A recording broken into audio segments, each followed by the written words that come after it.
My sister-in-law disconnected my 8-year-old son's hospital alarm. Nurses found him flatlined. 20 minutes later, made sure she paid for it. Hi, I'm Selena. I need to start by telling you about my son, Oliver. He's 8 years old now, but when he was 6, he was diagnosed with a severe congenital heart defect that required multiple surgeries. The condition is called tetralogy of it, means his heart didn't form properly. Without surgery, he wouldn't survive past childhood. My husband Maxwell and I were devastated when we got the diagnosis, but we were also grateful it was caught in time. Oliver had his first open-heart surgery when he was 6, and he was incredibly brave through the whole thing. The surgery was successful, but his cardiologist, Dr. Morrison, warned us that Oliver would need careful monitoring for the rest of his life and possibly more surgeries as he grew. His heart is fragile. Dr. Morrison explained, any cardiac event could be life-threatening. If he ever shows symptoms, chest pain, difficulty breathing, irregular heartbeat, you need to get him to the hospital immediately. We were vigilant. I learned everything I could about Oliver's condition, kept all his medications organized, and made sure his teachers and school nurse knew exactly what to watch for. Maxwell and I became experts on our son's heart condition, out of necessity. Life returned to something close to normal for about a year and a half. Oliver was active, happy, doing well in school. Then, 2 months ago, he started having chest pain and irregular heartbeats. We rushed him to Cedar Grove Medical Center, and Dr. Morrison admitted him immediately for monitoring and tests.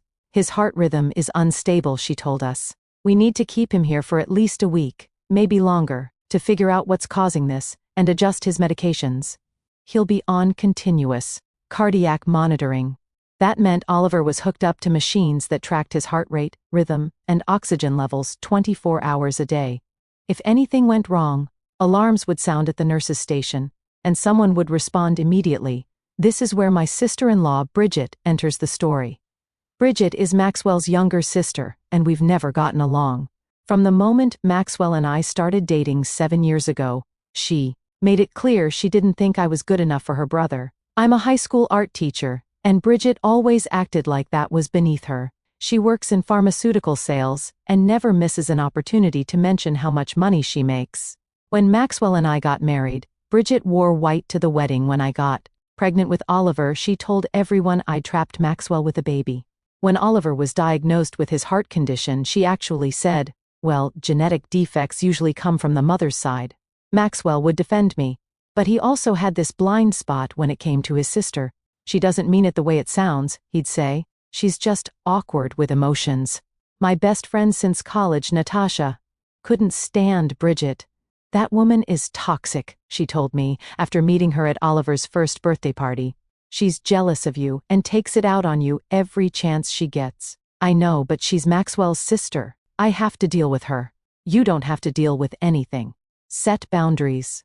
I tried, but Maxwell's parents, Diane and Thomas, always pressured us to include Bridget in family events.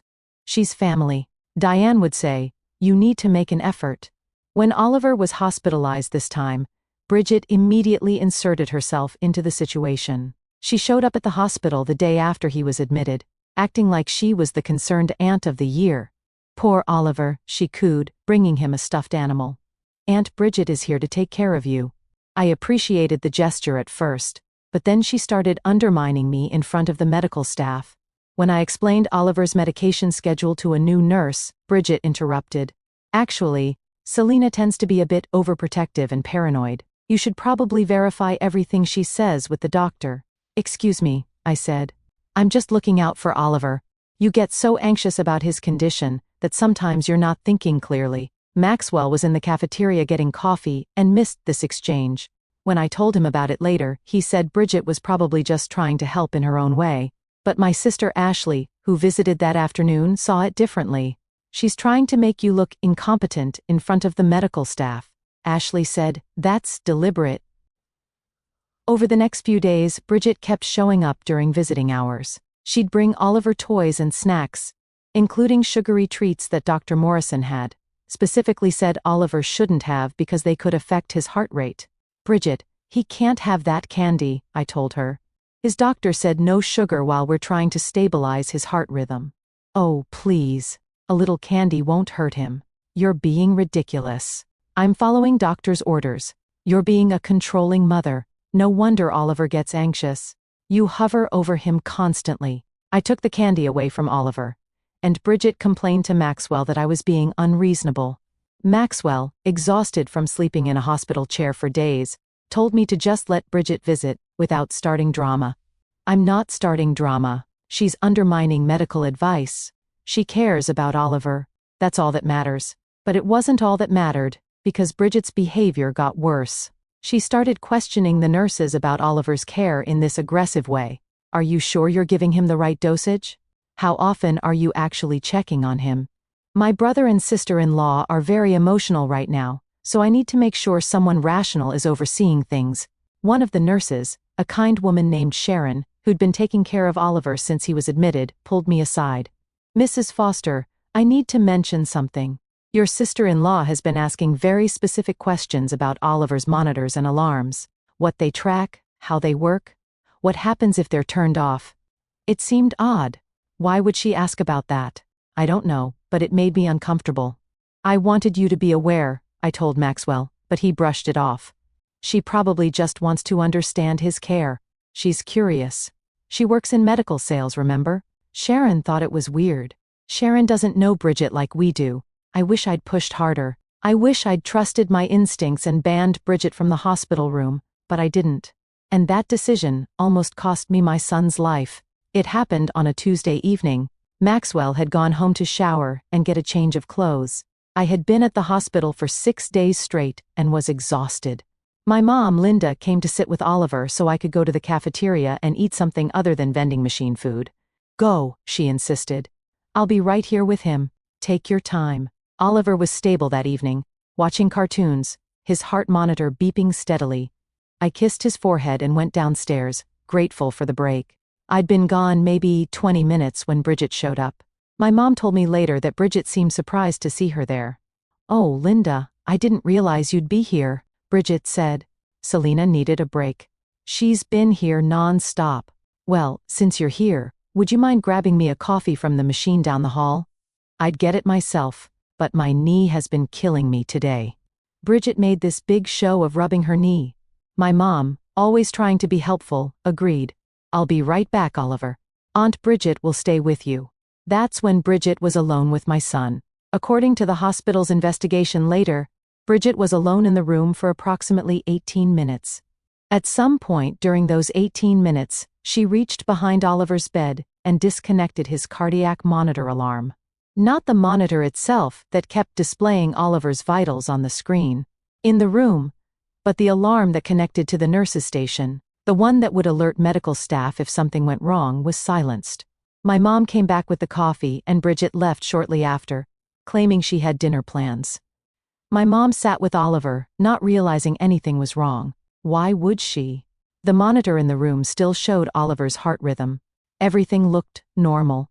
I came back from the cafeteria about 10 minutes later, and my mom headed home. I settled into the chair beside Oliver's bed with a book, watching him drift off to sleep.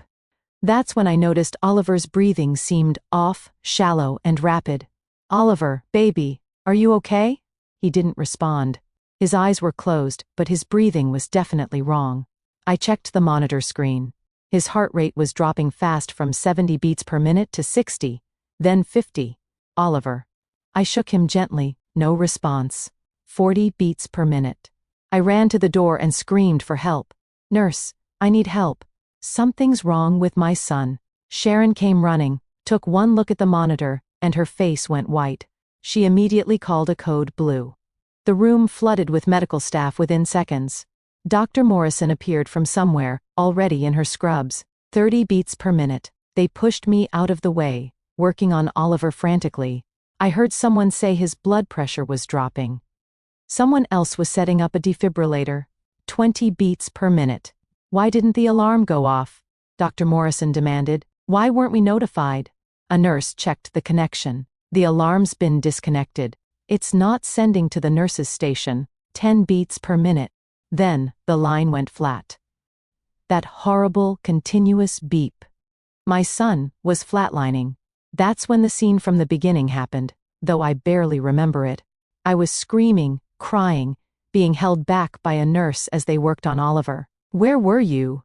The alarm was disconnected. Why wasn't anyone monitoring him? Mrs. Foster, we're so sorry. The alarm was functioning when we checked 30 minutes ago.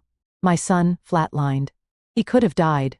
Someone disconnected that alarm. We investigating what happened.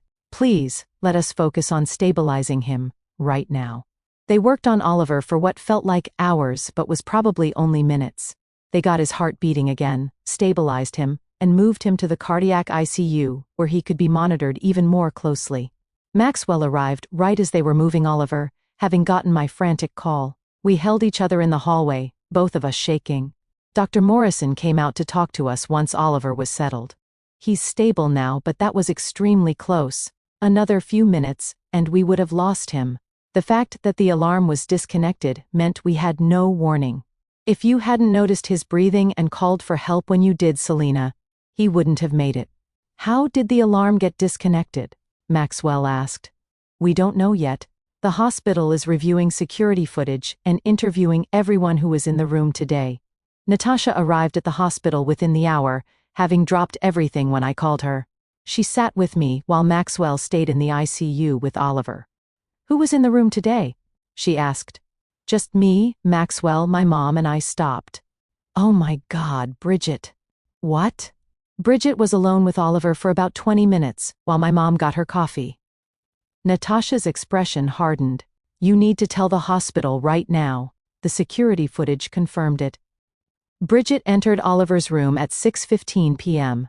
My mom left to get coffee at 6:18. At 6:22, the footage showed Bridget standing up, moving behind Oliver's bed, and reaching toward the equipment.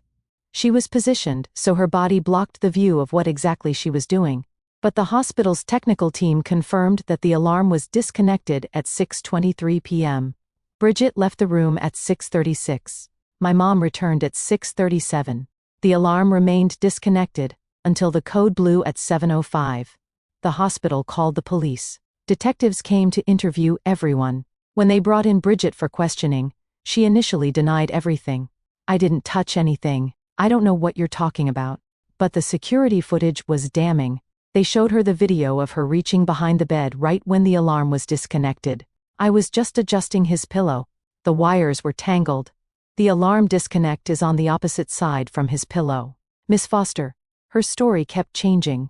Finally, after hours of questioning, she admitted she disconnected the alarm, but claimed it was an accident. I bumped it with my elbow. I didn't even realize I disconnected it. The disconnect requires pressing a specific button and holding it for 3 seconds. That's not something you do accidentally. Ashley, who has a law degree, even though she practices corporate law, got involved. This wasn't an accident, she told the detectives. She's been undermining my sister for days, questioning the medical staff, asking specific questions about the alarm system. This was deliberate. The police dug deeper.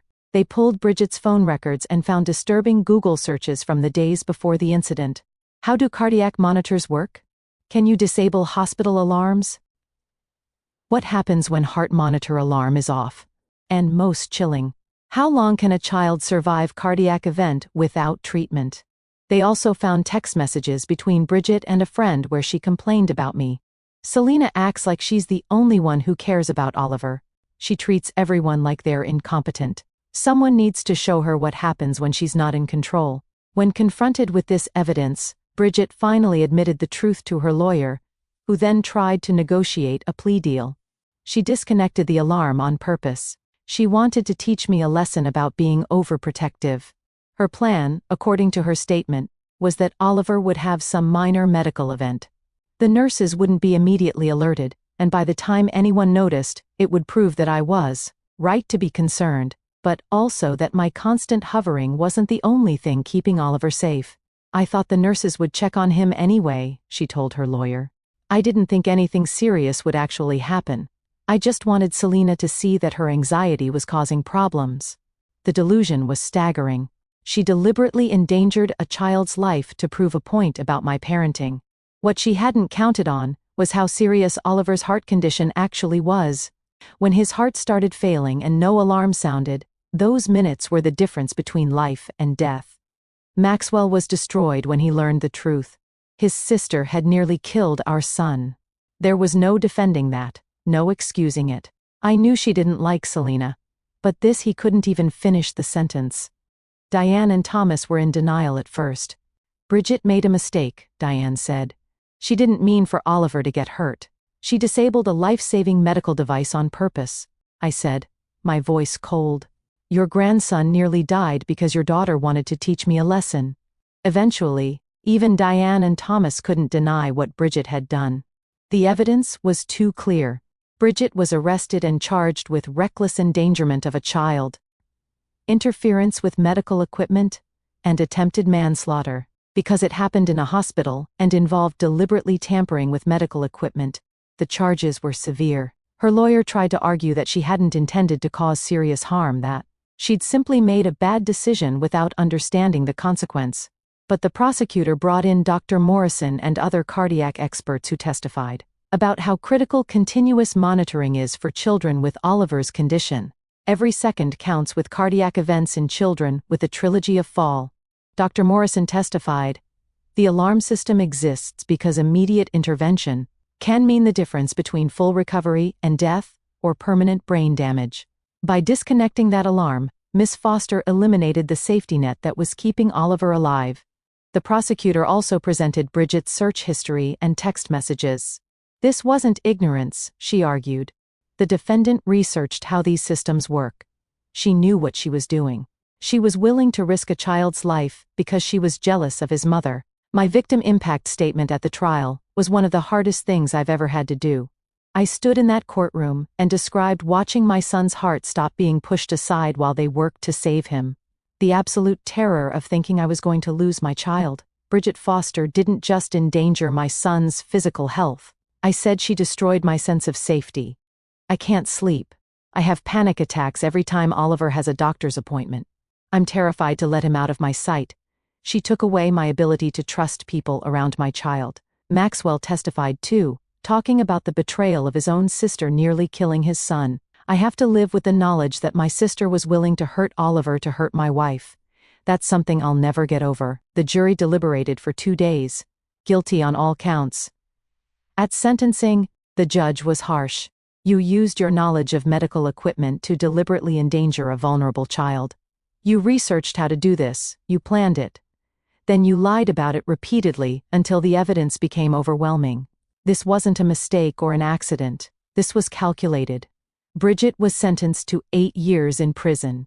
She'll serve at least 6 before being eligible for parole. She was also ordered to pay all of Oliver's medical expenses related to the incident and ongoing therapy costs for both Oliver and me. The consequences didn't stop there. Bridget's pharmaceutical company fired her immediately when the charges became public. Her professional reputation was destroyed. No company will hire someone who endangered a child's life in a hospital setting. Her medical sales license was permanently revoked. Diane and Thomas struggled with the reality of what their daughter had done. Thomas eventually admitted that they'd enabled Bridget's jealousy and cruelty toward me for years. We should have set boundaries, he said quietly during one difficult family meeting. We should have protected you and Oliver from her behavior. I'm sorry, Selina. Maxwell cut off all contact with Bridget. He wrote her one letter after the sentencing, and I read it before he sent it. You almost killed my son because you were jealous of my wife. There's no coming back from that. Don't contact me. Don't contact Selina. And when you get out of prison, stay away from my family. You're my sister by blood, but you're dead to me. Oliver recovered physically, but the trauma affected him. He developed anxiety about hospitals and medical procedures. We got him into therapy with a child psychologist who specializes in medical trauma. He's making progress, slowly learning that he's safe, that what happened wasn't his fault. I'm in therapy too, working through my own trauma and trust issues. It's hard to let anyone watch Oliver now. Even people I've known for years. Natasha has been incredibly patient, understanding when I cancel plans because I can't leave Oliver's side. The therapist tells me it will get easier with time. Some days I believe her. Other days I still wake up in a panic, remembering that flat line, that horrible beep, thinking I was watching my son die. A year has passed since that terrible night. Oliver is 9 now, and his heart has remained stable. Dr. Morrison says he's doing remarkably well, all things considered. He still needs monitoring, still needs to be careful, but he's living a relatively normal life. He plays soccer in a modified league for kids with health conditions. He's back in school making friends, laughing again. Some nights when I watch him sleep, I still can't believe we didn't lose him. Maxwell and I are closer now, forged stronger by the trauma we survived together. Kate, he's done a lot of work in therapy, dealing with the betrayal and guilt he feels about his sister. He apologized to me countless times for not believing me about Bridget's behavior, for making excuses for her, for not protecting Oliver from her. I saw what I wanted to see, he told me during one late-night conversation. I wanted to believe my sister was just awkward, just struggling with jealousy in harmless ways. I ignored all the signs because acknowledging them would have meant accepting that someone I loved was capable of real cruelty. I'm so sorry, Selena. I'm sorry I didn't listen to you. I'm sorry I didn't protect our son from her. We've rebuilt our family around the people who truly matter.